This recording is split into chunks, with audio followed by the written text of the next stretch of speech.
अब हुआ क्या, बड़ी भयंकर महाराज स्थिति हो गई।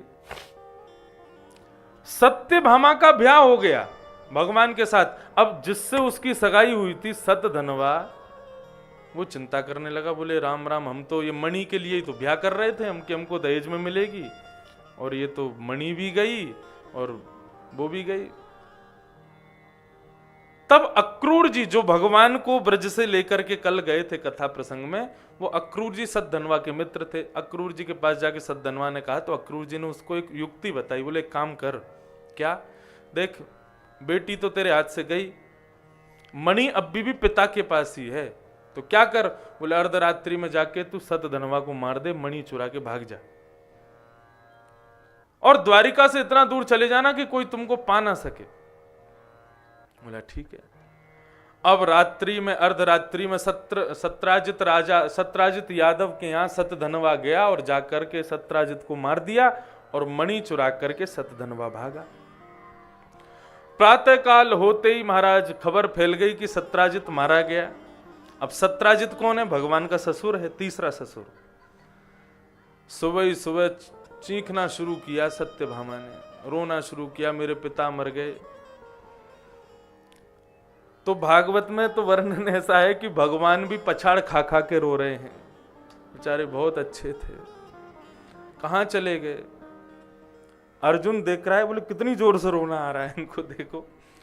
तो अर्जुन से भगवान कहते भी हैं, बोले घर में अपना कोई चला जाए मत रो, लेकिन बहू के घर का कोई चला जाए तो उससे ज्यादा रोना चाहिए। वो यही देखती है कि मेरे परिवार के लिए तुमने क्या किया। तो लेकिन बात उल्टी पड़ गई, भगवान इतनी जोर जोर से रोने लगे, सत्यभामा को लगा ये कितना प्रेम करते थे मेरे पिताजी से। आई आकर के भगवान को हृदय से लगा, बोले अच्छा चलो अब तुम जाओ, जाकर के उनके हत्यारे को खोज के लाओ और मणि लाके मुझे दे दो। भगवान बोले तो उल्टे हम ही फंस गए। भगवान बोले किसने मारा, क्या करें, कैसे खोजबीन करी, तो पता लगा कि सत्यभामा के पूर्व जिससे ब्याह होने वाला था सतधनवा ने सत्राजित को मारा है।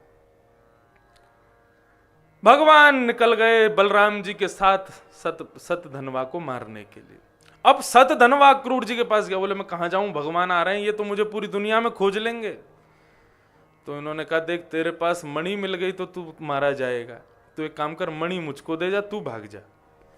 वो मणि अक्रूर जी को दे के सतधनवा वहां से भागा। भगवान ने बीच रास्ते में उसको पकड़ा तो भगवान से बच के जंगल की ओर भागा। तो बलराम जी बोले कन्हैया एक काम कर, मैं यहीं रथ में बैठा हूं, तू इसके पीछे भाग। भगवान पीछे पीछे गए, पकड़ करके बीच में कहीं पर सुदर्शन चक्र से और सतधनवा का वध कर दिया। और भगवान ने फिर उसको टटोला तो उसके पास मणि थी नहीं। लौट करके भगवान आए तो बलराम जी बोले काबे ओ लाला, बोले मार दियो सतधनवा। बोले मणि नहीं वा के पास। तो बंधुओं बलराम जी के हृदय में आया कि लाला की नजर तो बहुत पहले थी मणि पे ही, यानी छुपा के धर लिये, कोई ये बता नहीं रहे। और भगवान मनी मन सोच रहे हैं वाह ये भैया हैं हमारे, हम पर शक कर रहे हैं। बलराम जी बोले लाला तू एक काम कर, तू वापस द्वारिका जा, मैं जा रहा हूं हस्तिनापुर दुर्योधन को गदा विद्या सिखाने के लिए। भगवान बोले जाओ। जैसे ही द्वारिका लौट के आए तो मुख्य द्वार पर खड़ी थी सत्यभामा। भगवान आए तो भगवान को देख के कहा क्या हुआ। बोले हमने तुम्हारे पिता के हत्यारे को मार दिया। बोले अच्छा मणि, बोले मणि नहीं मिली उसके पास। तो सत्यभामा के हृदय में भी आया कि ये मणि तो बहुत पहले से मांग रहे थे मेरे पिताजी से, इन्होंने छुपा के रख लिया, कहीं मैं उसका प्रयोग ना कर लूं। भगवान वहां पर हम सबको उपदेश करते हैं, बोले यही गृहस्थाश्रम है। आज तक संसार ने तुमको सम्मान रूपी अमृत पिलाया है, लेकिन गृहस्थ में प्रवेश करने के बाद तैयार रहिए, आपको अपमान रूपी विष भी पीना पड़ेगा। पृथ्वी के समुद्र मंथन में ये दो रत्न निकले हैं, अमृत और विष। हमें केवल अमृत पीने को मिलेगा, मतलब सम्मान ही मिलेगा, ऐसा नहीं है। कभी कभी अपमान के विष के घूंट भी पीने पड़ेंगे, और कई बार अपनों से ही पीने पड़ेंगे। भगवान बोले अपना भाई अपनी पत्नी भी संदेह कर सकती है, लेकिन विचलित मत होना। भगवान पर पुनः कलंक उठने लगे। भगवान जरा भी दान पुण्य का काम करने लग जाते थे या जरा भी कोई श्रेष्ठ क्रिया करते थे तो आपस में लोग कानाफूसी में कहते थे उसी मणि का कमाल है, जबकि भगवान पर नहीं थी वो। भगवान द्वारिका के लिए कुछ अच्छा करते थे, द्वारिका के लोगों के लिए कुछ अच्छा करते थे, तो सब लोग यही कहते थे कि ये मणि से कमाया गया धन। मणि कहां थी? दूर अक्रूर जी के पास। भगवान सबकी सुध लेते हैं। एक दिन पूछे भाई अक्रूर जी कहां हैं आजकल? तब किसी ने बताया, बोले महाराज वो तो ब्राह्मणों की सेवा में लगे हैं। बोले कैसी सेवा? बोले सोने की थाली, सोने की कटोरी, सोने की चम्मच में ब्राह्मणों को भोजन कराते हैं, दक्षिणा अलग से देते हैं और कहते हैं चम्मच थाली कटोरी अपने संग ही ले जाओ। भगवान बोले बड़ा धन आ रहा है उनके पास। भगवान ने पत्र लिखा, काका जी जय श्री कृष्ण, और पूरा सब उसमें लिख करके नीचे लिखा कि हम जानते हैं आपके पास मणि है, क्योंकि सतधनवा आपका मित्र था। हमें मणि नहीं चाहिए, मणि का दुरुपयोग यदि आप करते तो मैं मणि ले लेता, लेकिन आप मणि से भलाई कर रहे हो, ब्राह्मणों का हित कर रहे हो। लेकिन मैं चाहता हूं कि आप द्वारिका वासियों के सामने मणि को प्रदर्शित करते हुए बता दीजिए कि मणि आपके पास है, क्योंकि ये लोग मुझ पर संदेह कर रहे हैं। तब अक्रूर जी महाराज आए, आकर के उन्होंने सबको मणि दिखाई और मणि दिखा करके भगवान को प्रणाम करके क्षमा मांगी। तब द्वारिका के लोगों ने सबने भगवान के सामने अश्रुपात करते हुए क्षमा की। बोले प्रभु हमें क्षमा कर दो, हमने आप पर संदेह किया। भगवान बोले मैं तो क्या संदेह करेंगे, लेकिन मैं संसार के लोगों को बताना चाहता हूं, आप दुनिया के लिए, समाज के लिए, परिवार के लिए कितना भी कर लीजिए, लेकिन एक छोटी सी भूल या छोटी सी गलती उनकी नजरों में आपको गिरा देगी। अपने आप को श्रेष्ठ सिद्ध करने का कोई प्रयत्न मत कीजिए, अपने कर्म को करते रहिए। यदि आप गलत नहीं हैं तो समय आने पर आपके प्रति जो लोगों के भीतर कलंक की भावना है वो अपने आप धूमिल हो जाएगी। इस प्रकार से ये संपूर्ण सिमंतक उपाख्यान बताया गया। सिमंतक उपाख्यान में ही 3 ब्याह हो गए भगवान के। इस प्रकार से भगवान के 3 ब्याह हुए, रुक्मणी, जाम्बती, सत्यभामा। और भगवान की चौथी पत्नी है हमारी ब्रजमंडल की देवी कालिंदी श्री यमुना, यमुना महारानी। ये भगवान की चौथी पटरानी। अर्जुन के साथ भगवान जंगल में विचरण कर रहे थे, तभी एक सांवली, भगवान जैसा स्वरूप, बिल्कुल उसका भगवान जैसे कटीले नेत्र, बिल्कुल सांवरी सलोनी एक कन्या बैठी थी। अर्जुन की इच्छा हुई कि मैं इससे ब्याह कर लूं, इतनी सुंदर है। तो अर्जुन ने कहा कि अब तुम सबसे ब्याह करते रहोगे, हमें भी समय दो। भगवान बोले जाओ जाकर के बात करो। अर्जुन गया, जाकर के कहने लगा हे सुंदरी आप कौन हो? तो तुरंत प्रत्युत्तर दिया अर्जुन मैं कालिंदी हूं। बोले तुमको मेरा नाम कैसे पता? बोले मैं सब जानती हूं।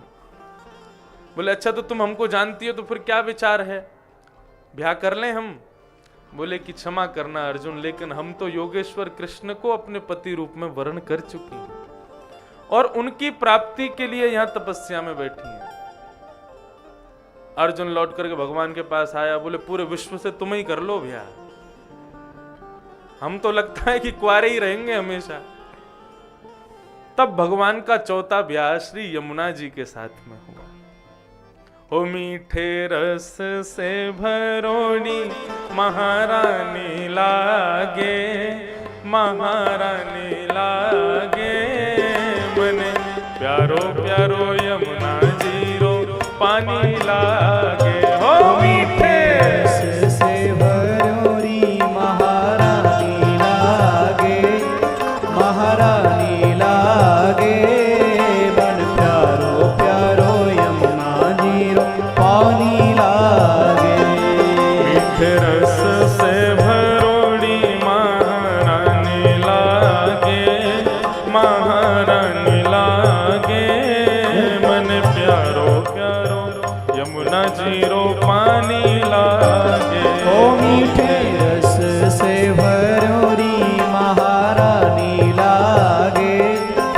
महारानी लागे, मन प्यारो प्यारो यमुना जी रो पानी लागे।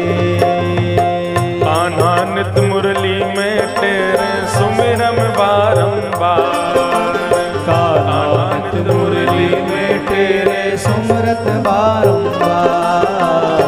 कोटिक रूप धरे मन मोहन तो भी न पावे पार, कोटिक रूप धरे मन मोहन तो भी न पावे पार।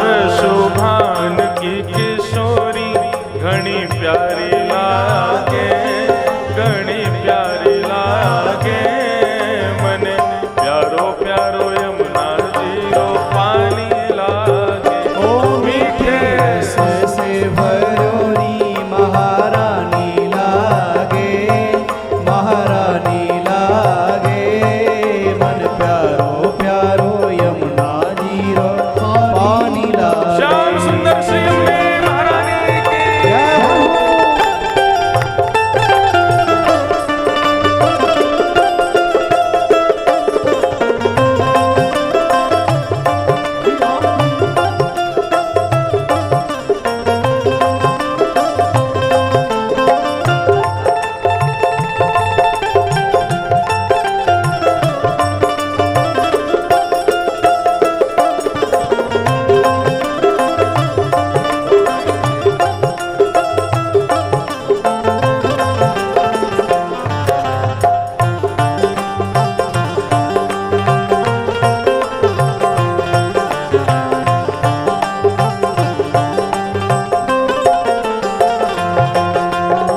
ना भावे मन माखन मिश्री अब ना कोई मिठाई, ना भावे मन माखन मिश्री अब ना कोई मिठाई।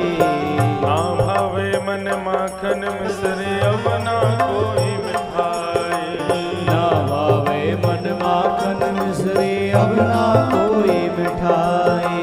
मारी जीवड़िया ने भावे राधा नाम मलाई, मारी जीवरिया ने भावे राधा नाम मलाई। ओ मारी जीवनिया ने भावे राधा नाम मलाई। मारी जीवरिया ने भावे राधा नाम मलाई। राधा नाम में सफल जिंदगानी लागे, जिंदगानी लागे, मने प्यारो प्यारो यमुना जी रो पानी लागे। ओ मीठे रस से भरोरी महारानी लागे, महारानी लागे, मन प्यारो प्यारो यमुना जी रो पानी लागे। मीठे रस से भरोड़ी महारानी लागे, महारानी लागे, मन प्यारो प्यारो यमुना जी रो पानी लागे। ओ मीठे रस से भरोरी महारानी लागे, महारानी लागे, मन प्यारो प्यारो यमुना जी रो पानी लागे। मन प्यारो प्यारो यमुना जी रो पानी लागे। मन प्यारो प्यारो यमुना जी रो पानी लागे। मन प्यारो प्यारो यमुना जी रो पानी लागे। मन प्यारो प्यारो यमुना जी रो पानी लागे। मन प्यारो प्यारो यमुना जी रो पानी लागे। मन प्यारो प्यारो यमुना जी श्याम सुंदर श्री यमुने महारानी की। जय। श्री यमुना जी के साथ भगवान का चौथा ब्याह हुआ और भगवान का पांचवा ब्याह किसके संग हुआ? मित्रविंदा। और ये ब्याह भगवान का हुआ उज्जैन में, मध्य प्रदेश में। उज्जैन भगवान की अध्ययन स्थली भी है और महाकाल की नगरी भगवान की ससुराल भी है। भगवान का ब्याह मित्रविंदा नाम की एक कन्या के साथ में उज्जैन में हुआ। एक स्वयंवर हुआ था और उस स्वयंवर की शर्त थी कि एक बैल था, उसकी नाक में जो नकेल डाल देगा उससे उस राजा की कन्या का ब्याह होगा। और भगवान ने ये कर दिखाया, तो भगवान के साथ उसका मित्रविंदा का ब्याह हुआ। छठवां ब्याह भगवान का हुआ भद्रा के साथ, और ये ब्याह हुआ भगवान का अयोध्या में। तो भगवान की, कृष्ण की, राम जी की जन्मस्थली अयोध्या और भगवान श्री कृष्ण की एक प्रकार से ससुराल भी है अयोध्या। अवध में कौशल देश की एक राजकुमारी भद्रा के साथ भगवान का ब्याह हुआ। सातवां ब्याह हुआ भगवान का नागृजिता के साथ, और आठवां ब्याह हुआ सत्या। ये भगवान की 8 मुख्य पटरानी है। भगवान ने किसी हाडमांश के पुतले से या किसी कन्या से या किसी स्त्री से ब्याह नहीं किया। भगवान ने अपने द्वारा बनाई गई अष्टधा प्रकृति के साथ ब्याह किया। भगवान ने अपने द्वारा बनाई गई प्रकृति के साथ में ब्याह किया। पृथ्वी, जल, तेज, वायु, आकाश, ये 5 बाह्य प्रकृति, और इसी प्रकार 4 प्रकृति मानव के भीतर होती हैं, जिनको अंतष्टः चतुर अंतष्टः बोलते हैं। जो हमारे भीतर 4 प्रकृति विराजमान रहती हैं उनको कहते हैं मन, बुद्धि, चित्त और अहंकार। मन, बुद्धि, चित्त यानी कि जिससे हम जीवित हैं, चैतन्य आत्मा कह लीजिए, और चौथा अहंकार। इस प्रकार ये 8 प्रकृति हैं। भगवान ने इन्हीं के साथ ब्याह किया। लेकिन मन में जो चित्त है, हमारे भीतर जो चैतन्य है, ये स्वयं आत्मा ही भगवान है। इसलिए ये 9 प्रकृति की जगह 8 प्रकृति रह जाती हैं जिनसे भगवान ने ब्याह किया। पृथ्वी, जल, तेज, वायु, आकाश, पहली 5। पृथ्वी कौन है? ये पृथ्वी हैं श्री रुक्मिणी जी, भूमि जहां है, पृथ्वी से जन्म हुआ। जिस प्रकार सीता जी मिली थी जनक जी को, ऐसे ही रुक्मिणी जी मिली थी राजा भीष्मक को, पृथ्वी से ही जन्म हुआ। तो पृथ्वी कौन है? भगवान की श्री सत्यभामा पृथ्वी का स्वरूप है, और श्री रुक्मिणी जी जो है ये अग्नि का स्वरूप है। तो अग्नि, पृथ्वी और जल के स्वरूप में है श्री कालिंदी, यमुना। तीसरा ब्याह जल के साथ हुआ। चौथा ब्याह भगवान का हुआ आकाश यानी कि मित्रविंदा। पृथ्वी, जल, तेज, आकाश और वायु हैं सत्या। इस प्रकार से 5 ब्याह हुए, और 3 ब्याह भगवान के हुए जो अंतष्टय चतुर जो हमारे भीतर विराजमान है, मन, बुद्धि और अहंकार। चित्त तो स्वयं भगवान है। तो 3 ब्याह बाकी के भगवान के उनके साथ हुए। इस प्रकार अपने द्वारा बनाई गई 8 प्रकृति से भगवान ने ब्याह किया। 8 ब्याह भगवान के हो गए। एक भौमासुर नाम का दैत्य है, उसने अपने यहां पर 16,100 राजकुमारियों को बंदी बना करके रखा है। जब भगवान के पास ये संदेश पहुंचा तो भगवान को लगा कि हमें जाकर के उनको मुक्त करना चाहिए। ये भौमासुर जो है ये भूमि का बेटा है। भूमि का जब पुत्र भौमासुर हुआ तब ज्योतिषियों ने बताया कि इसको भगवान के द्वारा इसका वध होगा।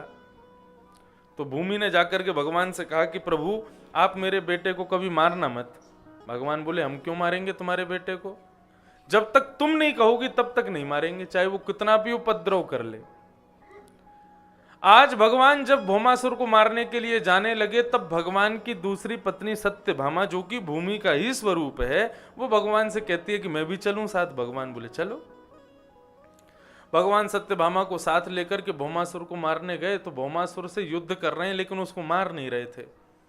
क्रोध में भरकर के रथ पर बैठी हुई सत्यभामा जोर से चिल्ला करके बोली, प्रभु आप इससे लड़ क्यों रहे हैं? इसको मार दीजिए दुष्ट को। जैसे ही सत्यभामा ने कहा कि मार दीजिए, भगवान ने उनका वचन पूरा करवाया।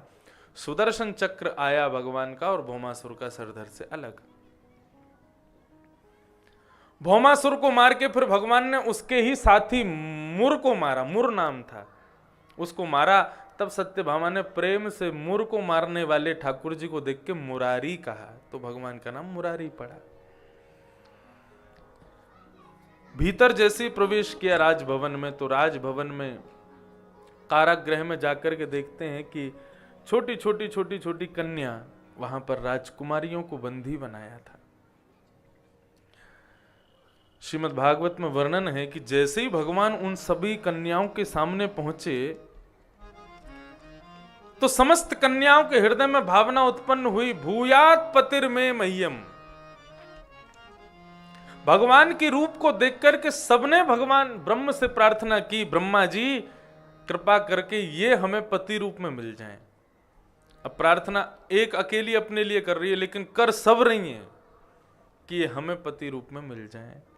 सबने एक साथ प्रार्थना की, तो भगवान ने उन सब की बात को स्वीकार किया। उन्होंने कहा कि प्रभु हम घर जाएंगे तो हमारे माता पिता स्वीकार नहीं करेंगे और कोई और हमसे ब्याह करेगा नहीं। इस राजा के यहाँ इतने दिन राजकुमारियां हम बंदी बन के रही हैं, आप हमारी सदगति का प्रयास कीजिए। भगवान बोले द्वारिका के द्वार खुले हैं सबके लिए, चलिए। और समस्त राजकुमारियों को लेकर के भगवान द्वारिका आ गए। 16,100 राजकुमारियों से एक साथ भगवान ने ब्याह किया। संपूर्ण 16,108 पटरानियां भगवान की हो गई।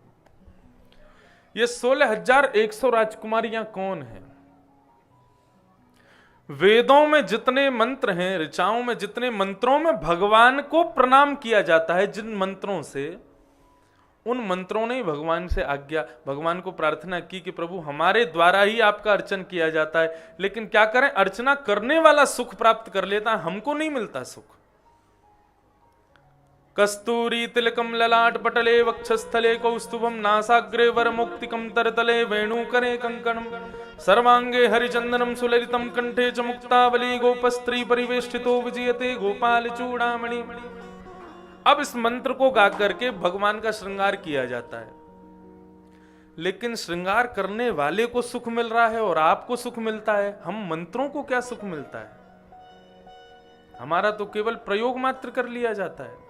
भगवान बोले चिंता मत करो, जितने भी वेद की ऋचाएं हैं और उन ऋचाओं के जो ये 16,000 मंत्र हैं, जिनका गायन मेरी सेवा के लिए किया जाता है, ये सब द्वापर में स्त्री रूप धारण करके राजकुमारियों के रूप में प्रकट होंगे और मैं तुम सबसे ब्याह करूंगा।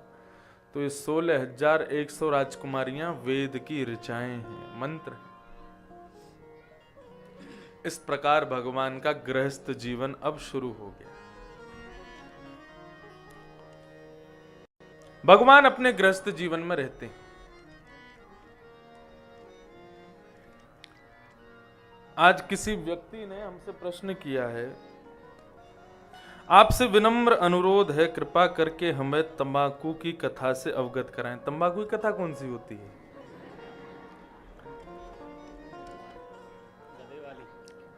भौमासुर। सुनिए, सुनाते हैं तंबाकू का जन्म कैसे हुआ। ये भौमासुर जो था, ये अदिति मैया, अदिति किसका नाम है? अदिति है देवताओं की माता का नाम। अदिति मैया के कुंडल और छत्र चुरा लाया था,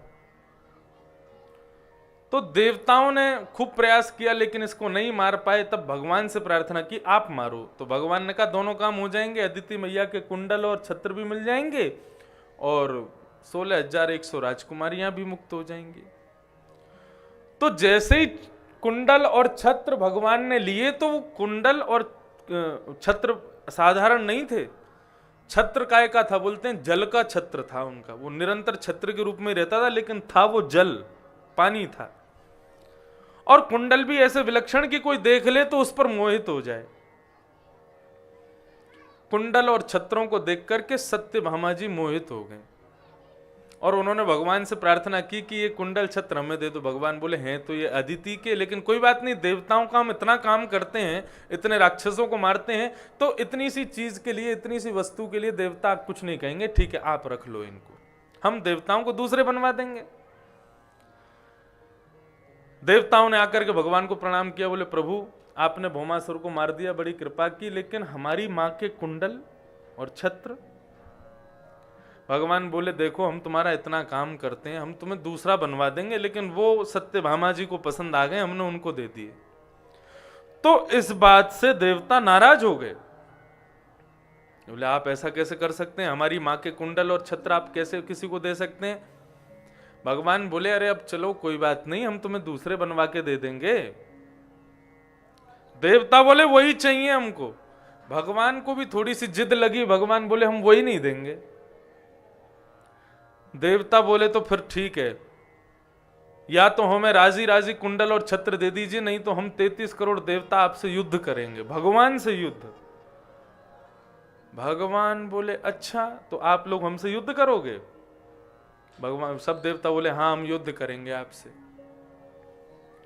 भगवान बोले तो ठीक है, कब आना है युद्ध करने, वो कल आप आ जाओ अपनी सेना लेके। बोले सेना नहीं, मैं अकेला ही काफी हूं तुम्हारे लिए, कल पूरे स्वर्ग को देव विहीन कर दूंगा मैं। लेकिन ये देवता बड़े चतुर हैं। इंद्र ने सुरभि माता गौ का एक यज्ञ किया और गौ प्रसन्न होकर के इंद्र के सामने प्रकट हो गई। बोले वरदान मांगो इंद्र, क्या चाहिए। बोले वरदान केवल इतना चाहिए, जब भी तुमसे सहायता मांगी जाए तब प्रकट हो जाना। तो गौ बोली ठीक है, जब कहोगे तब आ जाऊंगी।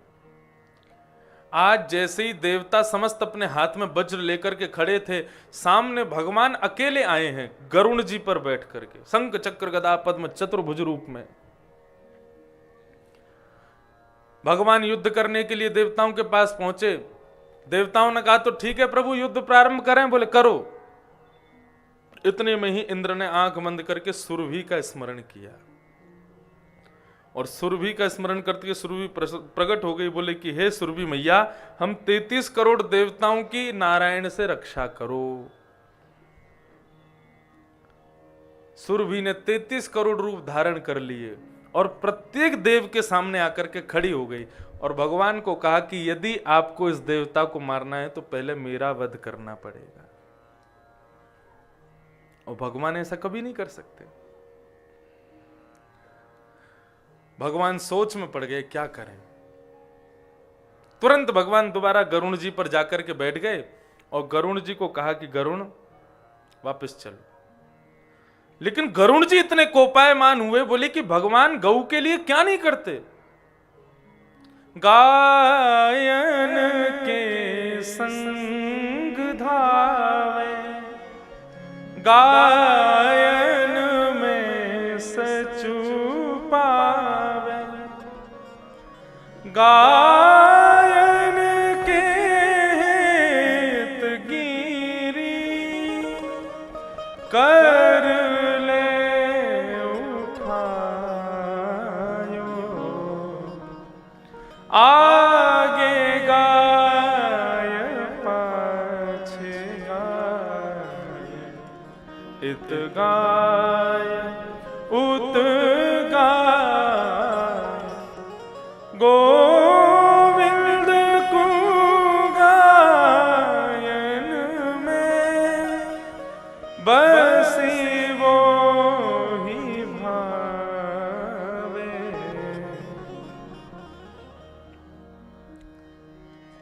गायों के लिए तो भगवान पूरी लीला कर रहे थे और वही गाय आज भगवान के विपक्ष में खड़ी है। सुरभि ने नेत्र सजल से भर गए, इंद्र को कहने लगी इंद्र तूने मेरा दुरुपयोग किया है, इसलिए तू दरिद्र रहेगा हमेशा। भगवान के सामने मेरा प्रयोग किया है। भगवान क्रोध में भर गए, गरुण जी से कहा गरुण जी चलो यहां से। लेकिन गरुण जी को क्रोध आने लगा, गायों को सुनाने लगे तुम्हारे लिए भगवान ने क्या नहीं किया, आज तुम भगवान के विपक्ष में खड़ी हो। गायों ने कहा हमें क्षमा कर दो, हमने इंद्र को वचन दिया था, हम क्या करते हैं।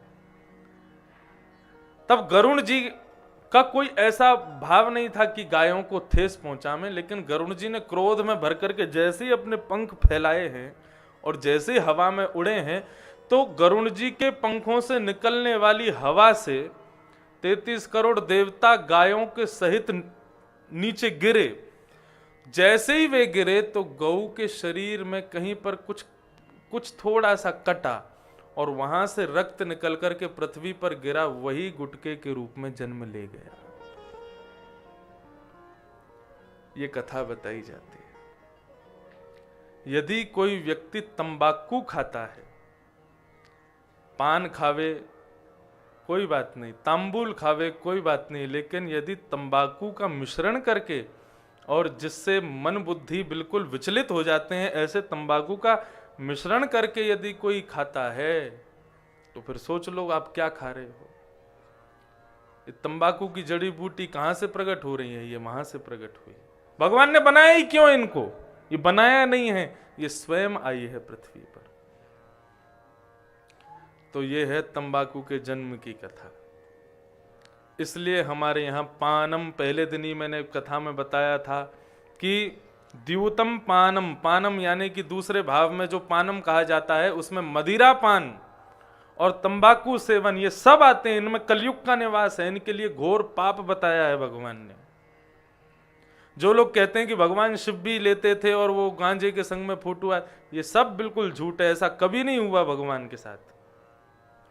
भगवान शिव जब विष पी रहे थे, तो विष पीते समय, उसका समुद्र से सारा विष पी रहे थे, उस समय विष पीते समय भगवान शिव के मुख से जब छलका है, वही विष के कुछ अंश निकल करके पृथ्वी पर गिरे, जिनसे धतूरा और ये सब, इन सब के पेड़ प्रकट हो गए। कुछ सर्प आदियों ने मुख में ले लिया तो उनके मुख में भी विष आ गया। इस प्रकार कथा बताई जाती है, सर्प के मुख में आ गया, और कुछ जो जिनके भी मुख में विष होता है, सारे जीवों के मुख में विष आ गया। क्योंकि शंकर जी जब पी रहे थे तो उनका अधरामृत लेने के लिए उन्होंने मुंह खोला और मुख में गया तो वो भी विष बन गया। तो इसलिए भैया, जिससे भी मन बुद्धि विचलित होते हो, ऐसी वस्तु भगवान ने हमारे लिए बनाई नहीं है, वो किसी ना किसी कारण बन गई है, उसका सेवन मत करो, नहीं करना चाहिए। शास्त्रों में तो इतना भी लिखा है कि तंबाकू गुटखा का सेवन करने वाला यदि कोई ब्राह्मण भी है और उसके द्वारा यदि कोई यजमान पाठ पूजन करावे तो फिर उल्टा ही पड़ता है, और यदि यजमान तंबाकू खाता है और वो पाठ पूजन करावे तो उसको भी भोगना पड़ता है। दोनों के लिए बड़े नियम बताए गए हैं। ब्राह्मण को ऐसे यजमान का पूजन नहीं कराना चाहिए जो तंबाकू खाता हो, और यजमान को ऐसे ब्राह्मण से नहीं कराना चाहिए जो तंबाकू खाता हो। बहुत नियम बताए हैं, लेकिन घूम फिर के बात यहीं आ जाती है, तस्मात् के नाप्युपाये न मनः कृष्णे निमेषये। ठीक है, अब नहीं मिल रहे कहीं भी तो क्या करें, किसी भी उपाय से कार्य सिद्ध होना चाहिए। लेकिन बंधु हमारी मानिए, तंबाकू का सेवन कभी नहीं करना चाहिए। ये शुद्ध नहीं है, ये भगवान को प्रिय भी नहीं है, और उद्गम कैसे हुआ ये हमने बताया ही है। तो इस प्रकार भगवान ने भौमासुर का वध किया। भगवान के 16,108 ब्याह हुए। उसके बाद कथा आती है प्रणय कलह। प्रणय कहते हैं प्रेम को, कलह कहते हैं कलेश को। जितने भी दंपति यहाँ बैठे हैं जिनका ब्याह हो चुका है, उनके लिए अब कथा यहाँ भगवान बता रहे हैं। प्रत्येक दंपति को चाहिए कि अपने घर में अपनी पत्नी के साथ या पत्नी पति के साथ में थोड़े थोड़े कलेश करते रहें, उससे प्रेम बढ़ता है। लेकिन कलेश कैसे होने चाहिए ये भी भगवान बता रहे हैं। प्रणय कलह कैसा होना चाहिए। भगवान को मन में लगता है कि भैया रुक्मणी के संग जब से ब्याह हुआ है तब से इसको गुस्सा ही नहीं आया कभी। आज भगवान आकर के अपने झूला पर बैठे, रुक्मणी जी पंखा जल रही थी, भगवान कहते हैं रुक्मणी तुमने हमसे ब्याह क्यों किया। कब पूछ रहे हैं, जब भगवान के पुत्र भी हो गए, नाती भी हो गए, बाबा बन गए भगवान, तब रुक्मणी जी से कह रहे हैं तुमने हमसे ब्याह क्यों किया। रुक्मणी जी कुछ नहीं मुस्कुरा रही थी, केवल पंखा जल रही थी। तभी भगवान कहते हैं हम जानते हैं तुमने हमसे इसलिए ब्याह किया क्योंकि संतों ने तुमको हमारी झूठी झूठी कथा सुना के तुम्हारा हमसे प्रेम करवा दिया।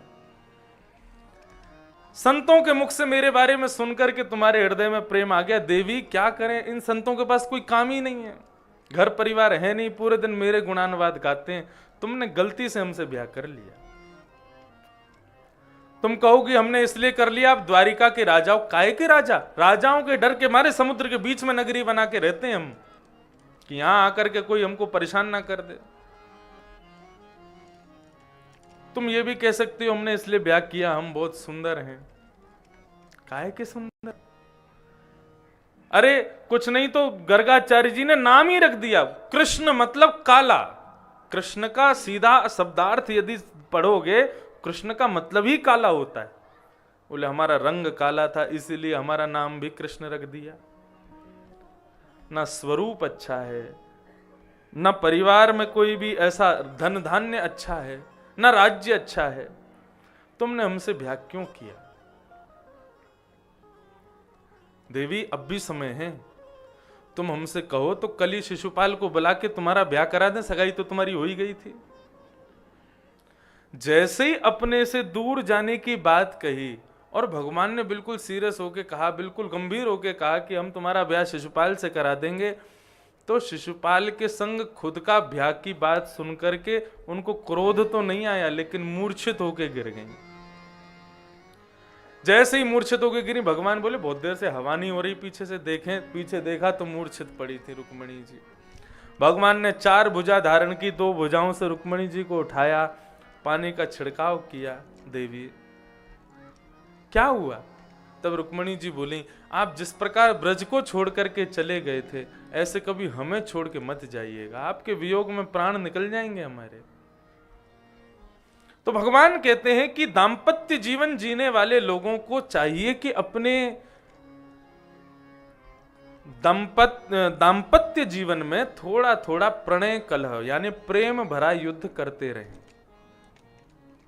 उससे प्रेम बढ़ता है। देखो दोष दो स्थिति में प्रकट होता है, अति सामीप्य और अति दूरी। ये दोनों स्थिति दोष को जन्म देती हैं। यदि आप किसी के बहुत समीप रहोगे, बहुत पास रहोगे, तो भी आपके अंदर दोष उत्पन्न हो जाएगा, ये तो ऐसा है, ये तो ऐसा है। ब्याह से पूर्व लड़का को लड़की में लक्ष्मी दिखती है, लड़की को लड़का में नारायण दिखते हैं, और ब्याह के बाद लड़का को लड़की में पूतना दिखती है और लड़की को लड़का में साक्षात रावण दिखाई देता है। दोनों आपस में एक दूसरे के इतने बैरी क्यों हो जाते हैं? जब तक दूरी थी तब तक गुणों का दर्शन होता है, लेकिन जब पास आते हैं तो फिर दुर्गुण दिखने लगते हैं। इसलिए भगवान कहते हैं ज्यादा सामीप्य में मत रहो, ज्यादा एक दूसरे के साथ भी मत रहो।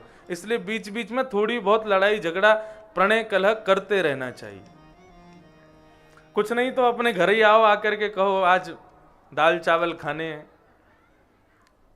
बहू बेचारी दाल चावल बना लावे तो फिर वो न दाल चावल नहीं, आज इडली खानी है, दाल चावल ले जाए इडली बना दे। रात के बज रहे हैं 11, फिर बोलो नहीं नहीं इडली नहीं खानी, सादा रोटी बना दो तुम तो। इतने में ही बेलन उड़ता हुआ आएगा भीतर से, ले ओ खा लो। बस इतना ही करना, इससे ज्यादा नहीं करना। तो प्रणय कलह, भगवान कह रहे हैं प्रणय यानी प्रेम, कलह यानी क्लेश, ये दंपतियों के लिए बहुत जरूरी है। अतिशय सामीप्य भी अच्छा नहीं है, इसलिए ना ज्यादा किसी के पास रहो, ना ज्यादा दूर रहो, मध्य में रहो, बीच में रहो। प्रणय कलह की कथा बताते हुए आगे राजा नृण की कथा आई। ये राजा नृण कौन है? ये एक बहुत बड़ा दानी राजा था, ब्राह्मणों को दान करता था।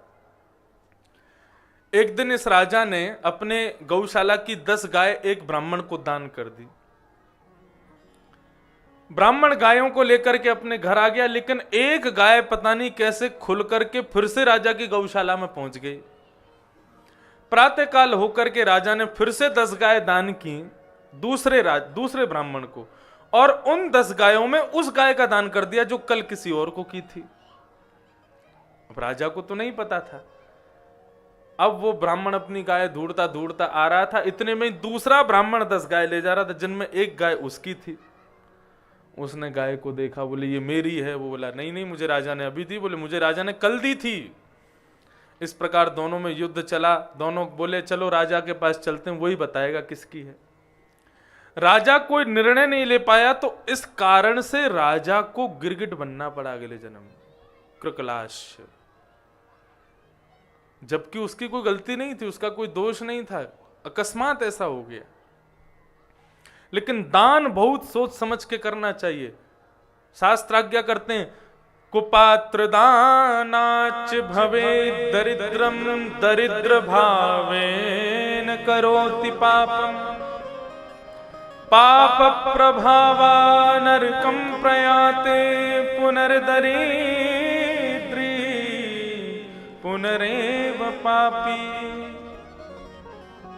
यदि आपने 1 रुपए का भी दान ऐसे व्यक्ति को दिया जो व्यक्ति उस 1 रुपए से कोई भक्ष की वस्तु खाएगा या उसका दुरुपयोग कहीं और करेगा, तो माफ कीजिए, आपके द्वारा किया गया दान का रुपया यदि किसी व्यक्ति ने दुरुपयोग किया तो दुरुपयोग का फल आपको ही भोगना पड़ेगा।